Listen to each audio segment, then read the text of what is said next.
Table উল্টে মেলা কমিটিকে হটালো তৃণমূলেরই একাংশ। স্লোগান উঠল বহিরাগত হটাও। যাকে ঘিরে কার্যত উত্তেজনা পরিস্থিতি তৈরি হলো দুর্গাপুরের কল্পতরু মেলা ময়দানে। প্রকাশ্যে এলো তৃণমূলের গোষ্ঠীদ্বন্দ্ব। দুর্নীতির অভিযোগ অস্বীকার মেলা কমিটির সভাপতির।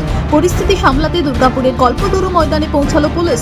দুর্গাপুরের কোকোভেন থানার অন্তর্গত গ্যামন ব্রিজ ময়দানে নতুন বছরের শুরুর দিনে কল্পতরু মেলা শুরু হয়। চলে 10 দিন ধরে।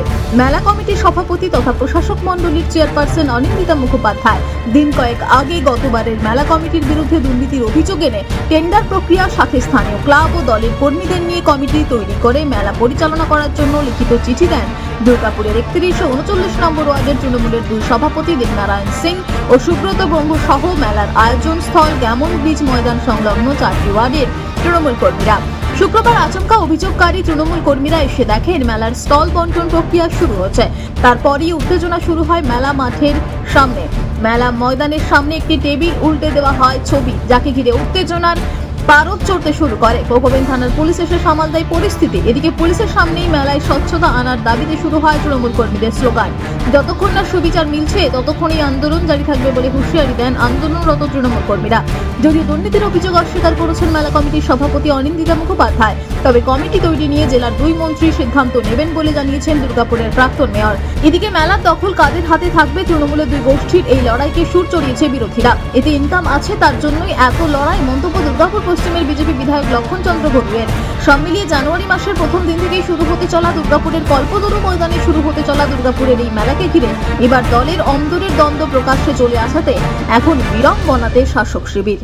ওয়ার্ডের 3টে কাউন্সিলর, 3টে ওয়ার্ড প্রেসিডেন্ট, এদেরকে নিয়ে সম্মিলিতভাবে আমাদের দাবি হচ্ছে আমাদের বিভিন্ন ক্লাব সংগঠন রয়েছে তাদেরকে নিয়ে একত্রিতভাবে আমাদের নেতৃত্ব যারা আছেন, ওপর নেতৃত্ব, তারা বসে একটা কমিটি করে দেবেন।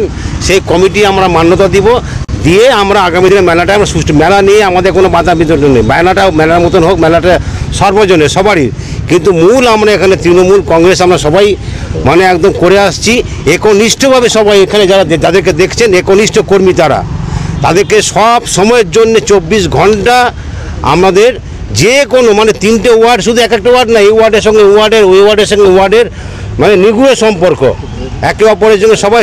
কিন্তু এই যারা বিগত দিনে যারা মেলাগুলো করে আসছেন তারা আমাদের তৃণমূল কিনা আমরা কিন্তু জানি না, কিন্তু তারা নামে তৃণমূল, কিন্তু আমাদের ওয়ার্ড বিভিন্ন ওয়ার্ড যেসব 31, 39, 40 এই 3টে ওয়ার্ডের কোনো পার্টির কর্মসূচি বলুন, পার্টির কোনো কাজে, পার্টির কোনো ভূমিকাতে এরা বিস্তর ফারাক। এরা কিছু নেতা নেত্রী ধরে এরা নিজেকে মানে মাতব্বর মনে করেছে। আমরা চাইছি আমরা এই মাতব্বররা এরা এখান থেকে সরে যাক। আমাদের যারা প্রতিনিয়ত পার্টির জন্য মানে নিজেদেরকে শেষ করে দিচ্ছে, সেই ছেলেরা সেখানে কোনো শিক্ষাগত যোগ্যতা বলে দেখে না, সেই ছেলেরা একসঙ্গে মিলে উঠে বসে মেলাটাকে আমরা সুষ্ঠুভাবে পরিচালনা করতে চাই। তো আমরা সব ডিপিএল অঞ্চলের লোক 31, 39, 40 আমার লোকাল ছেলে। আমাদের বক্তব্য ডিএমসি থেকে টেন্ডার হোক, সেই টেন্ডার পরে আমরা পার্টিসিপেট করবো। আমরা লোকাল ছেলে মিলে, লোকাল ক্লাব মিলে আমরা মেলা করবো। আমরা বড় কথা মানছি না, মানবো না। কারা রয়েছে মেলাতে এখন? অনেক বাইরে লোক আছে, দাদা আসছে, কেউ ওদিক করে আসছে, কেউ ওদিক করছে, বড় কথা মানছি না, মানবো না আমরা। কি তৃণমূলের আপনারা? হ্যাঁ, আমরা সব তৃণমূলের। যারা করছে তারা ওরা হতে পারে, জানি না। হ্যাঁ, ওরা সকালে ওরা কিছু জানে, ওরা বুকে আরাম করে দিয়েছে। তো আপনারা কি করলেন? না, আমরা এসছি, ওরা নিয়ে পালিয়ে গেছে। ও তো অনলিগাল কাজ করছে। তো গঠন হলো না, এখন কেউ জানে না, ওরা বুকে আরাম করে দিয়েছে। কি অভিযোগ রয়েছে আপনার? ওই কিছু আমার লোকাল ছেলে আছে, আমার ডিপিএল অঞ্চলের ছেলে আছে। ওরা কোথায়? ওরা বাইরে, ওই মোনাক মজুমদার 2014 সালে ডিপিএল দুর্নীতি করে ও ডিপিএল ছেড়ে দুর্গাপুরে পালিয়ে গেছে। সে আবার এসে সে মাতামি করছে। তাই লোকাল ছেলেকে আমরা পার্টি করছি না। এজন্য কি আপনারা প্রতিবাদ করেছেন? হ্যাঁ, প্রতিবাদ করেছি। বড় কথাকে মানছি না, মানবো না।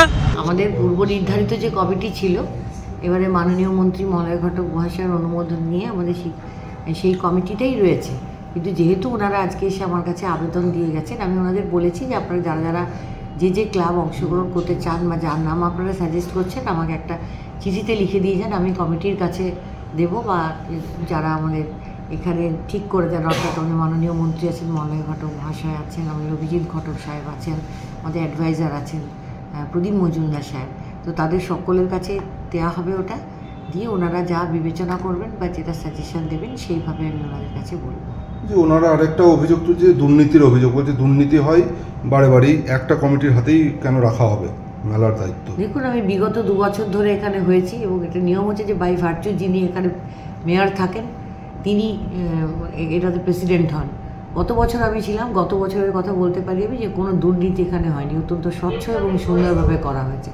আপনারা জানেন যে টাকা বেঁচেছিল সেটা দিয়ে যে যারা বলছে দুর্নীতি হয়েছে তাদের ক্লাবেরই উন্নয়ন করা হয়েছে।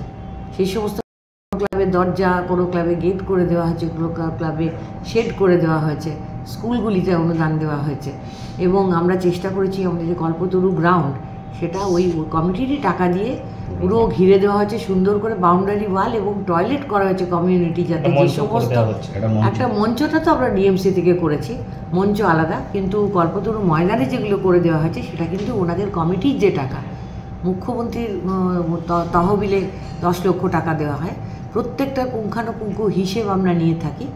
মানে এবছর যে আমরা মেলা করব, গত বছর থেকে যে হিসেব আছে সেই হিসেব আমাদের কাছে দেওয়া হবে, সেটা দেখার পরে আমরা এবছর কি খরচ হবে সেটা করব, তারপর কত বাকি থাকছে সেটাও আমরা দেখব। কাজে এখানে দুর্নীতি হওয়ার তো কোনো সম্ভাবনা আমি দেখছি না। অন্তত কল্পতরু মেলা আজকের বিষয় নয়, কল্পতরু মেলা দীর্ঘদিন ধরে, আর একটা বিরাট আসার পর থেকে এই কাটমানি কারা মেলা চালাবেন তারা এক ছত্র চালাচ্ছেন এবং এত কোটি কোটি টাকার হিসাব তারা দেয় না। তাই গতবারও দুর্নীতি কথা তুলেছিল তৃণমূলের এক কাউন্সিলর, তিনি বিক্ষোভ করেছিলেন, দুর্নীতি হয়েছে। এবারেও সে একই ব্যতিক্রম নয়, তারা বলছে টেন্ডার করতে হবে। ঠিক কথা বলেছেন, স্বচ্ছতাকে টেন্ডার করুন। টেন্ডার না করে কোনো এক গোষ্ঠী, আর এই মেলাতে এই সময় বিভিন্ন আমাদের দোকানদানি হয়, বিরাট অঙ্কের টাকা তোলা হয়, সাধারণ মানুষ যারা গরিব মানুষ তারা প্রকৃত পায় না, কাটমানি দিয়ে পরে ওখানে মেলা দোকান করে এবং বিরাট টাকার অঙ্ক ওখানে লেনদেন হয়, তার হিসাব দীর্ঘদিন দেওয়া হয়নি। গতবার বিক্ষোভ হয়েছে, এবারও বিক্ষোভ হয়েছে।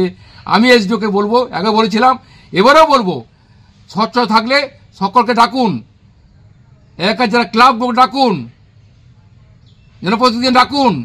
স্বচ্ছতা রাখতে গেলে সত্যি দুর্গাপুর উন্নতি চান, মেলা সুন্দর করতে চান, স্বচ্ছতা আনতে চান, তারা বসে আলোচনা করে টেন্ডার ডেকে পরে মেলা হোক, মানুষের মেলা হোক, সকলের মেলা হোক। আর এই মেলাটা তৃণমূলের কয়েকজন গোষ্ঠী, কয়েকজন নেতা তারা টাকা খাওয়ার জন্যে এই মেলা করছেন। এই মেলা ইতিমধ্যেই প্রতিবাদ শুরু হয়েছে, আগামী দিনে এই প্রতিবাদ আরও গর্জে উঠবে, আরও বিক্ষোভে পরিণত হবে, তাহলে অশান্তি হবে। আর অশান্তি হলে দায় থাকবে তৃণমূল কংগ্রেস, দায় থাকবে মেয়র, দায় থাকবে মন্ত্রী, দায় থাকবে তৃণমূল কংগ্রেস। দুর্গাপুর থেকে সনাতন গড়াইয়ের রিপোর্ট, টিভি নিউজ 10।